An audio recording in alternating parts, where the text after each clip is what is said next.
Congratulations, Jennifer. Our final Sioux Award recipient of the evening is Dr. Greg Everson.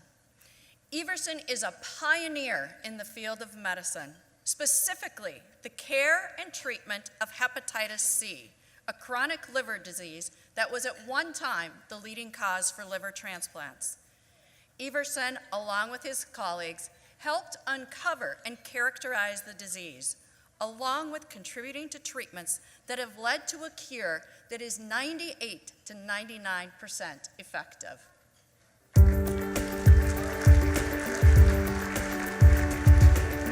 Greg Everson knew he wanted to go to the University of North Dakota at a young age because his mom, older brother, and older sister all graduated from UND.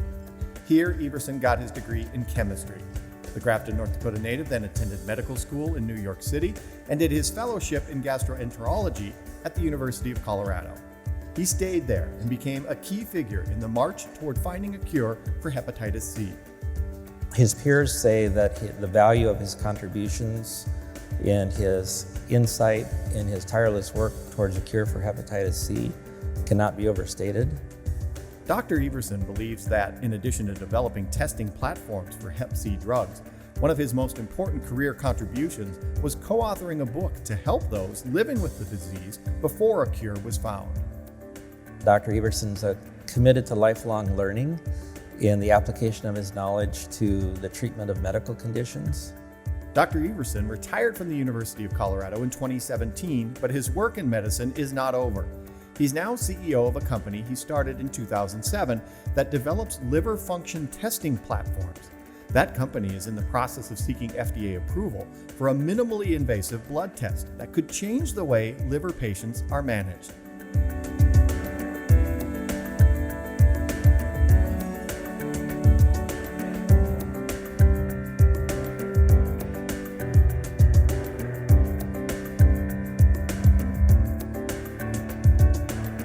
To me, North Dakota Pride means setting goals high and working hard to achieve them.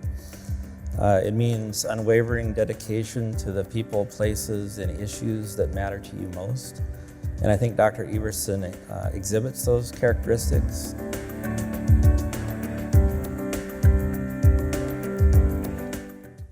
Greg Everson, for your work in helping educate those living with chronic liver disease and your role in developing a cure for hepatitis C. Please come forward.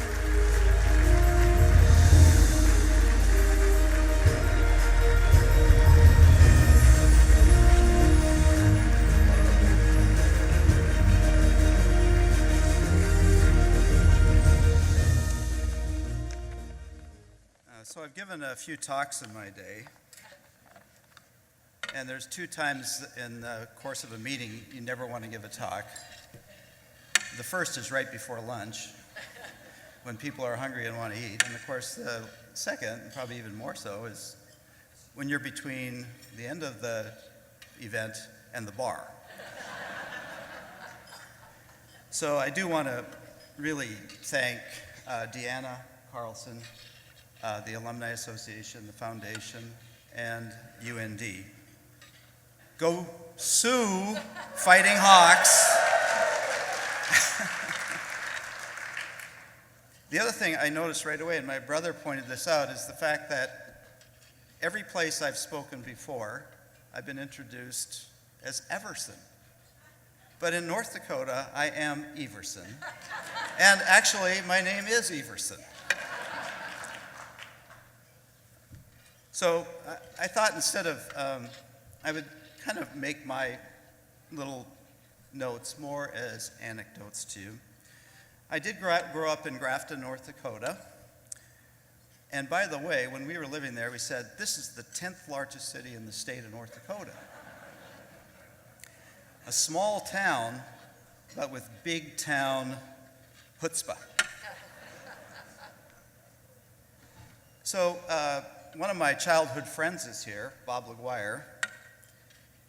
And Bob had an influence on my life at a very young age. We became friends in the 2nd grade. I'm now 69 years old, so that's 62 years ago. And you know, at the time, there was the AFL and the NFL and Fran Tarkenton and the Vikings. We had electric football. And Bob and I created a whole new league based on electric football. So instead of the AFL and NFL, we had the AAL. Instead of Fran Tarkenton and the Vikings, although we were big fans of them, we had Bob Snatchroot, we had Stan Lusium, we had the greatest receiver in the history of electric football, Nevzat Kundak. Now, all that's kind of irrelevant because what we really had is Bob and I, we kept statistics on every single little plastic electric football player. And in fact, we took those statistics and we created weekly reports. Sports reports about an electric football game, and you know what? We had followers that couldn't wait to read next week's report. So what's this got to do with anything? The point is that, Bob and I worked on data, statistics, and writing, somewhat creatively. And basically, that's what I did the rest of my life. Also in Grafton, I didn't have to compete with 1,000 other people, so I could actually play some sports. And Roger Mohagan and I, Roger's here as well, from these days, from that time. Roger Mohagan and I would agree we should have won that last game. But we didn't. And both of us learned at that time that oftentimes you don't get a second chance. You have to seize the moment, you have to seize the opportunity. And by the way, another very important thing happened in Grafton. I started dating Linda. She's over there. Okay, let's talk about UND. I entered UND in 1968. Probably that's a year that many of you recognize as a pretty important year in the life of the United States, especially if you've watched some PBS series. There's one called 1968, and there's another one called Vietnam.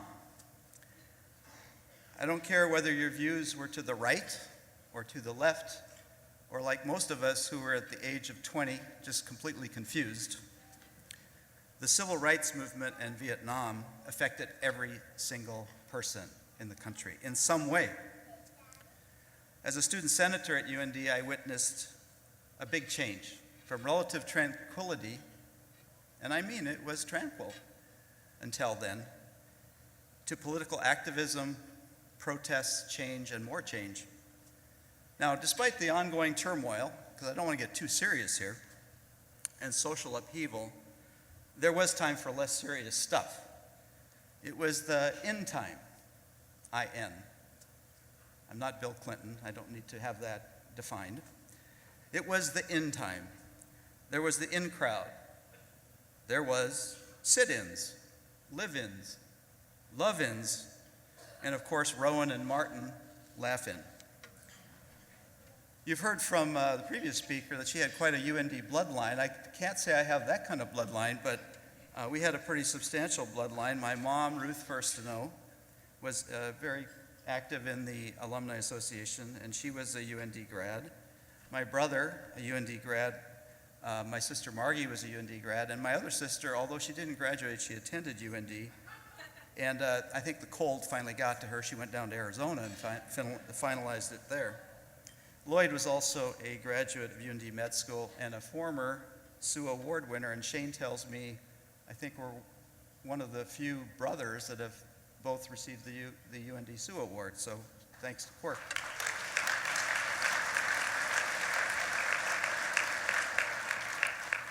Tell you a little anecdote about my sister Margie. Some of you may know her who are sitting here. She was a reporter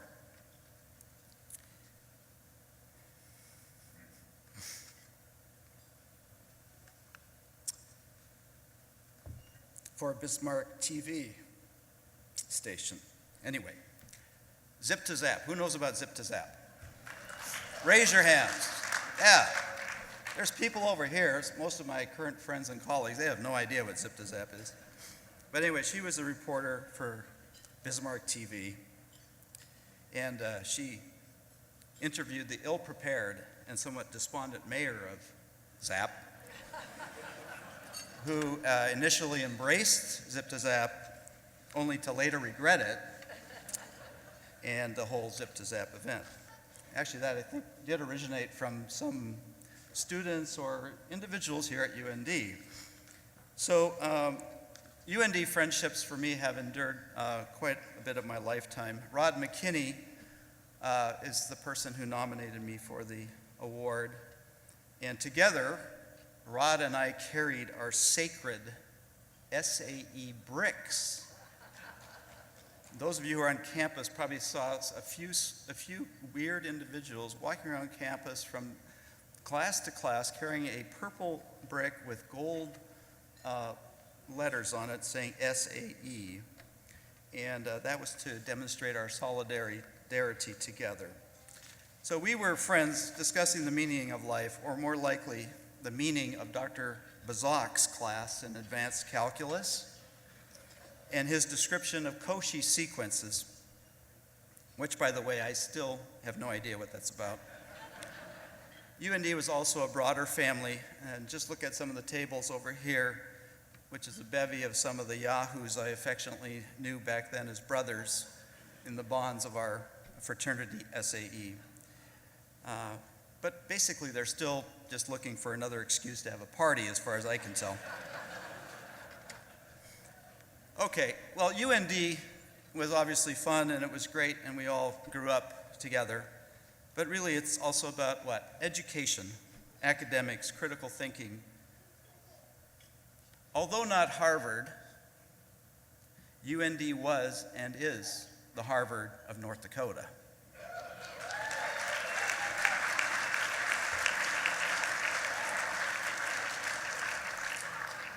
In 1972, my professor at the time was a Dr. Stewart. I was thinking it was John Stewart, but I'm not quite sure. And he was teaching physical chemistry, and in the course of the class, I don't know if it was a demonstration, I can vaguely remember that, but all I remember is he demonstrated microwaves. And he said to us, we are going to cook food with this stuff. And everyone's looking at him like, are you nuts? I took a graduate class. I was an undergraduate here. I never did graduate school here or med school here, but I took a graduate class in genetics. And I am blocking on the name of the professor. I'd love to see if he's here or not. But we had discussions about genes before anyone had ever isolated a gene.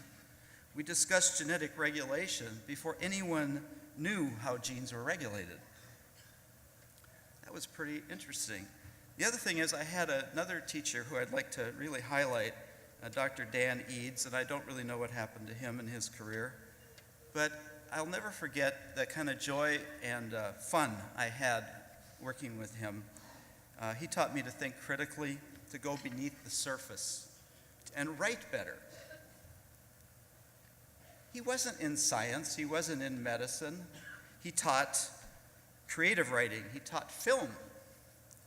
And that goes back to the College of Arts and Science, from which I come, and the need for a liberal arts education, broad-based, some understanding of the world around you beyond your own limited perspective.